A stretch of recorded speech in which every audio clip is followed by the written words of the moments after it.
Sur le réseau routier français, on estime à 35 000 le nombre de ponts malades. Entretenir les ouvrages d'art, c'est éviter les restrictions de circulation, les fermetures de ponts et plus encore les accidents. Ce viaduc a été construit en 1976. Il supporte la départementale 922, qui est une route de grande liaison. Il supporte un trafic conséquent puisqu'on a 4000 véhicules jour. C'est un ouvrage qui présentait des désordres structurels évolutifs qu'on a découvert suite à un diagnostic de 2020. Si on avait dû fermer le pont, la déviation faisait plus de 50 km et rallongeait les temps de parcours d'une heure.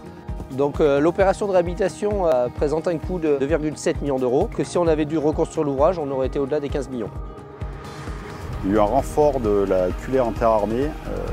Ce renfort a été fait par tir-1 et béton projeté.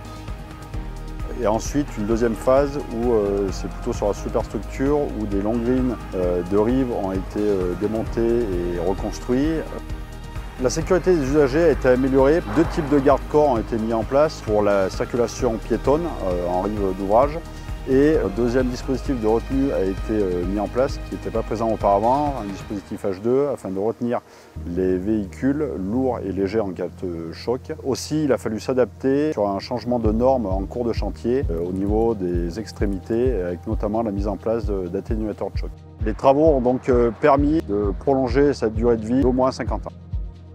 Une sécurité des usagers renforcée, un patrimoine préservé, un environnement protégé, voilà un investissement fort du Conseil départemental du Puy-de-Dôme qui remporte aujourd'hui la victoire de l'investissement local 2023.